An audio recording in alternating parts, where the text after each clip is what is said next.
Hey there, everybody. Hope your day is going well. It's your care of the whole school gaming here, and welcome back to another Wild Wednesday. So, for this one, another ProtoMario one, mainly because, well, ProtoMario is the only one I know that consistently puts out Pokemon theories on a constant basis. There may be others, but at least with most of ProtoMario stuff, I don't have to adjust the audio.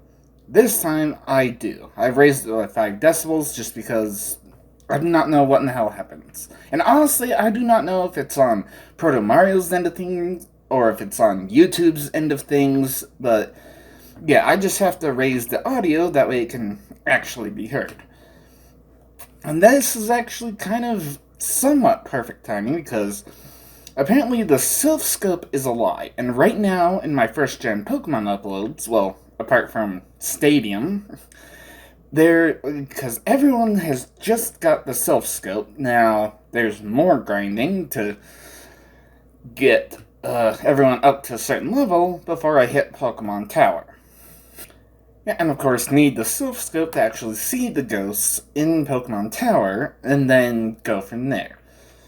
Yeah, but that's another day of the week. So let's get into ProtoMario's Pokemon theory. Silph scope is a lie. Hello and welcome back, YouTubers, to another episode of Pokemon Theories. I'm your host, ProtoMario, and this is the show where we discuss theories ranging from Red being a ghost to why the heck Jinx. Hello and welcome back to another Pokemon Theory. Okay, that was a weird overlapping transition. Was that supposed to be on purpose?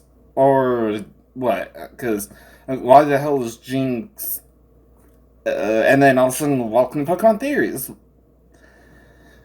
I don't quite get it. Is it supposed to be a joke, or was that kind of an accident that happened you didn't realize until well later or something? I don't know, but yeah. Well, let's keep going. Today's theory is why is the Silph Scope only necessary in the original Pokemon Red, Blue, and Yellow's Lavender Town Pokemon Tower? This theory was asked by Honest Tom 23. So, it's only needed in first gen. Huh, well, I didn't know that, but. Why would it only. Well, actually, I do have my own theory, which I'll get to that at the end, because who knows, you might actually say it. That sometimes happens, because I'll review about the first maybe 30 seconds of a video before I get into it. And honestly, I have no idea what you're going to say. You may say what I would think of, my own personal theory, or you might say something completely different, and then I'll add my own theory on. So, I don't know. Let's find out. The El Pier extraordinaire from Britain, so if you don't know about him, check his channel out. So, to think about this theory, I made several hypotheses, ranging from maybe the Team Rocket's murdering Cubone and taking the Cubone skulls to killing Pokemon and leaving behind angry ghost Pokemon. But that theory didn't work out because when you use a glitch to get past the angry Marowak and defeat the Team Rocket people that are in there without retrieving the Silph Scope, then the Team Rocket people are gone and the angry ghosts are still there, prompting you to still need the Silph Scope to see them. Right. I do know about that kind of glitch bypass where you use a Pokédoll to bypass the restless ghost spirit. But I did not know that it was still technically there. That is interesting. Well, maybe instead of the ghost being tied to Team Rocket being there and disrupting things at the cemetery, graveyard, whatever, maybe it's just tied to the location. I mean, hell, there's so many different urban legends about ghosts and spirits that it's just I don't know what's happening, what's going on. Oh, I suppose we have like about 7.5 minutes to figure out what you have to say. So let's get into it. So, why do you need a Silph scope to see them? Well, first, let's identify what a Silph scope is. A Silph scope is a peripheral, or an item, that allows you, the player, to identify ghost Pokemon. It appears in Generation 1, and of course the remakes, Fire Red and Leaf Green. The item and the name also suggest that it is made by the Silph Co. Silph Scope, man. Why would Silph Co. name it Silph Scope? Wouldn't it be better to be named the Ghost Scope? Or the Identifying Scope? I mean, the Master Ball wasn't named the Silph Ball, was it? Silph Co. is known for making a lot of things, like Pokeballs, the Master Ball, and of course the Silph Scope.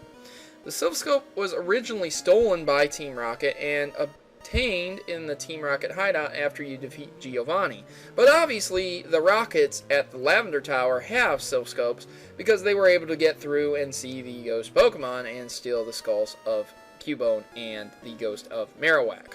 Well, that could be, but maybe the timeline is a little different. Maybe Team Rocket got into what is now the Ghost Tower, but technically it's called the Lavender Tower, I think. Or wait, yeah, or wait, what the hell is it called? Or no. Okay, I just looked up. It's called Pokemon Tower. It's not called the Ghost Tower. It's not called Lavender Tower. It's just Pokemon Tower. So maybe in like the timeline of things, Team Rocket get into the Lavender Town, start screwing with things. They take over, the top of the tower, and who knows? Maybe there's another way up. Maybe there's like some kind of secret elevator that only certain people know about. But Team Rocket interrogating people would find out about that. So they end up killing Marowak, and then the angry ghost of it is disrupting things.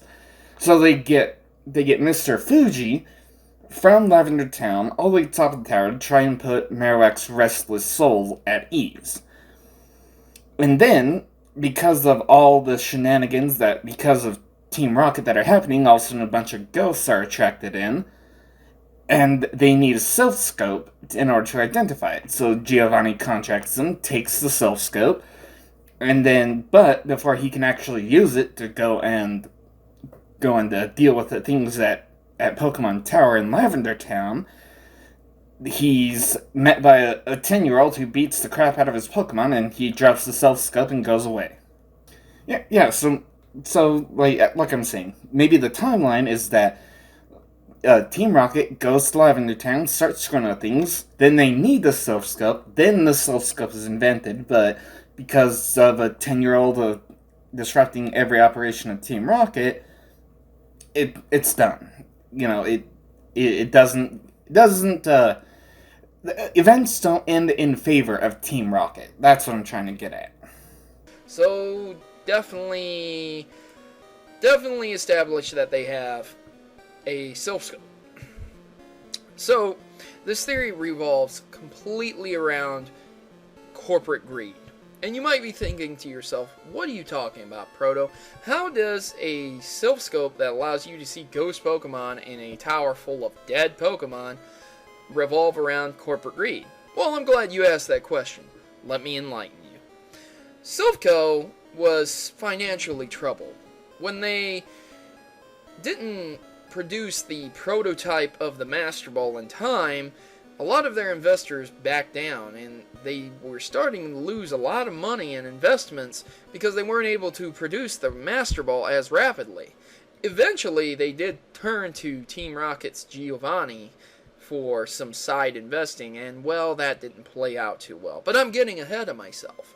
Before that, even, they decided to take a new venture, a really odd venture that led them to create the Silph Scope.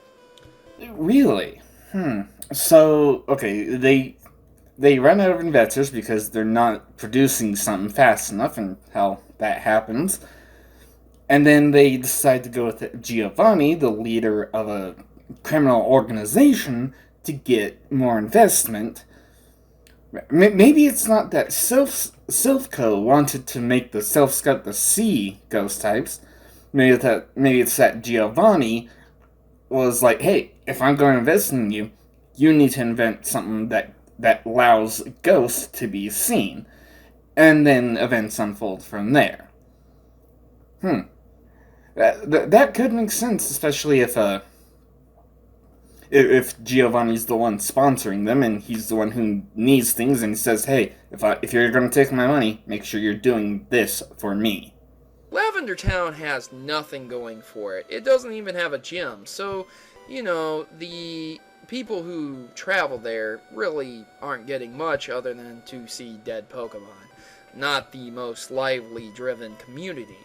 Nevertheless, when Silph's president approached the mayor, Mr. Fuji, quote unquote, because there's not really any Pokemon mayors, but when he approached Mr. Fuji with an idea, he was not exactly accepted in. So then he decided to turn to Team Rocket. Team Rocket accepted his idea. What was that idea? Well, let's make a peripheral that would require trainers to purchase in exorbitant amounts of money to make them see ghost Pokemon. Interesting. So your theory is that Giovanni wanted to not just create the Silph, but to mass produce it, so that way trainers would not only be able to see but identify ghost type Pokemon, and then make a tidy profit as well. Kind of makes sense. I mean, how a criminal organization can't really survive without some kind of income.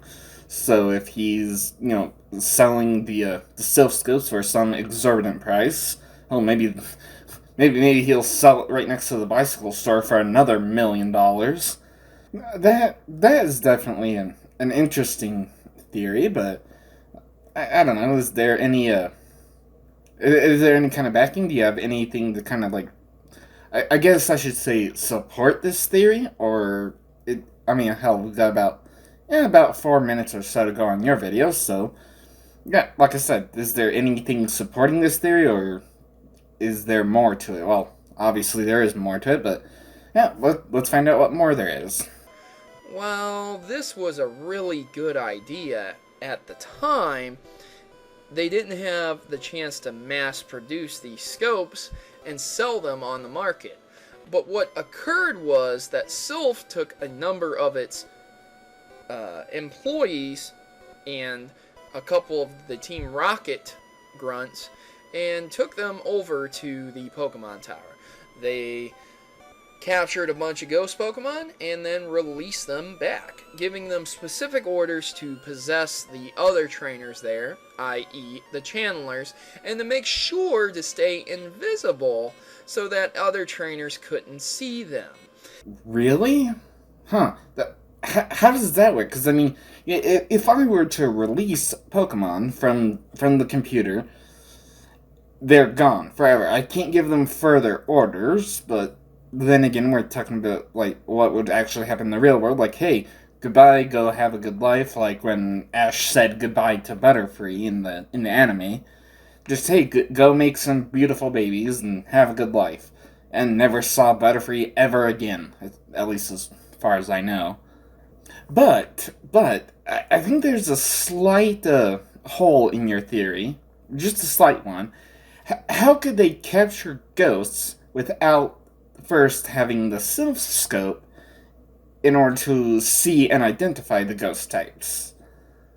Because if you go into Pokemon Tower without even getting the Silph scope, or without it in the backpack, you can't see anything there. They all just appear as that weird ghost thing. They don't appear as actual Ghastly or Haunter, or hell, you can't even capture a Cubone there because it just appears as the ghost. You can battle the channelers and you see their Pokemon, but apart from that, you don't see anything else. That way, the channelers that were possessed were being watched by the Ghastly and Haunters to make sure that the other Pokemon, the other ghost Pokemon that were there, were doing their job. That's why you can see Cubone, but you can't see Ghastly or Haunters. No, actually, like I just said, you can't even find a Cubone. I mean, hell, there's like a strategy guide for like what levels of the different Ghastly, Hunter, and Cubone that are wild that can be encountered. And thing is, there I think it's I want to say 24 or is it 22? I forget exactly, but there is a certain level that a Cubone will only appear as. Neither Ghastly nor Hunter will appear as that level, which I think is 24, but maybe I may be remembering things wrong. But yeah, okay, let's just say 24 because that's the number stuck in my head. So you can only encounter cube if you encounter a Cubone. It might be level 24. It might be a little lower, a little higher, somewhere around there. But neither Ghastly nor Hunter will show up at level 24. Only Cubone. The thing is, you encounter a level 24, just that one random ghost. It's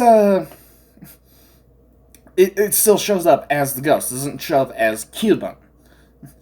Trust me, I looked it up a while back when I had to get Yellow back up to where everyone else was, which, when the battery died, god damn. Yeah, it's still a little ticked about that, but yeah, my point is, you can't even encounter Cubone, which, I don't know, that might be an oversight on the game developers, but yeah, back to you. So the Ghastlies and the Haunters kept the other Ghastlies and Haunters in line so that every time the player went through and saw a ghost Pokemon, it would come up invisible. Like, oh my god, there's something I need to see these Pokemon. There's even a sign out front Lavender Town that advertises this, proclaiming, make the invisible plain to see. Well, that kind of makes sense from a marketing perspective, because if a company's going to be making a brand new product and they're going to try and push it out to the public, they'll push out advertisements before the product. That way they can gauge public interest, so that way they can see, okay, how much of this product do we need to make, so that way the shelves don't run empty. And sometimes marketing's wrong. Sometimes it's, oh, we made too much or we didn't make enough. But the general consensus of that type of marketing is, hey, what's the public interest on this? And how do we get more people interested to buy it from us? From none other than Silph Co. Why would a Pokemon Tower need a sign like that? Why would you go to a Pokemon Tower to catch a ghost Pokemon if it's a place of mourning?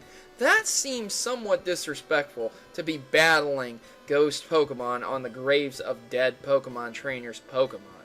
So, rest in peace, corporate greed showed me the way here today. This is how and why the Silph Co came into play, and this is why it is not necessary or needed in any other region.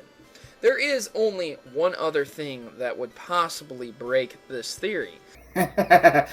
Yeah, okay, yeah. So it kind of makes sense that Silph Co would put a bunch of stuff in the way in order to sell more of their stuff. That definitely makes more sense. It's like, oh hey, no one knows we created this problem, so now here's a solution that we can sell to them to solve the problem that we created, so we're making even more money.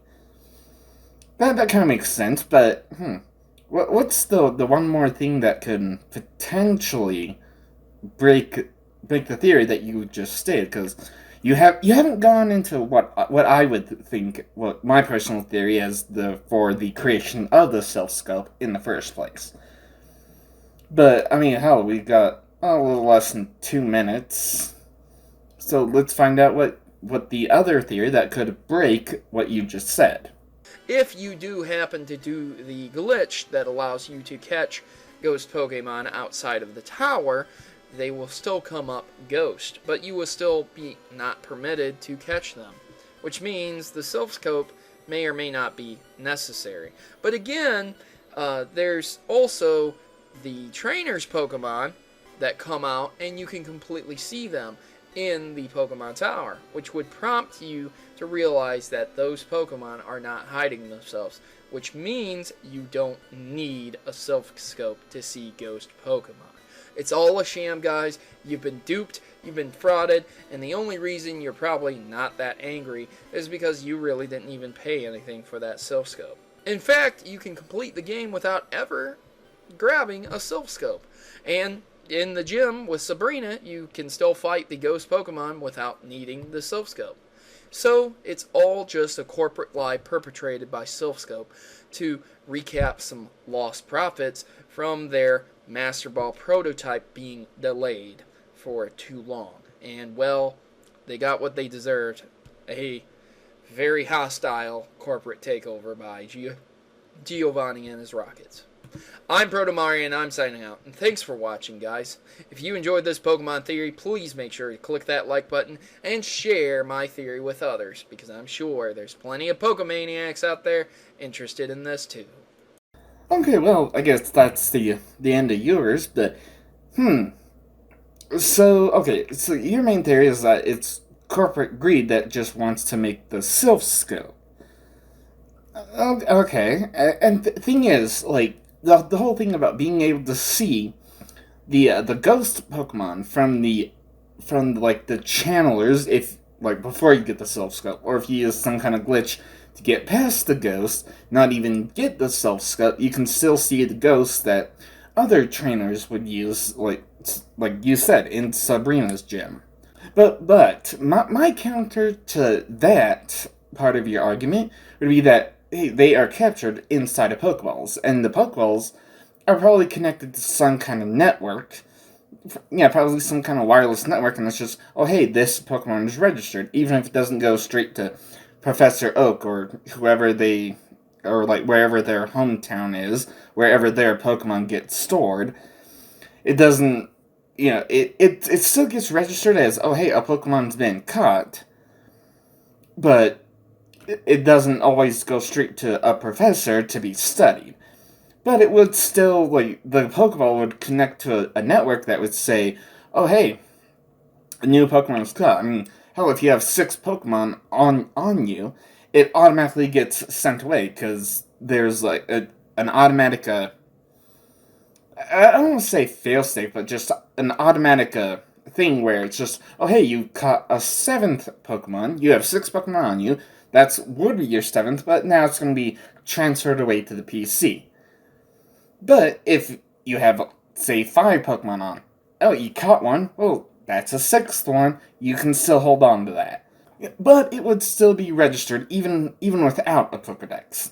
Now, my personal theory, as the need for a Silph scope initially, because Professor Oak creates the Pokedex, the initial, and it's, like, at least in red, blue, and yellow, it is the first of its kind. It's a Pokedex.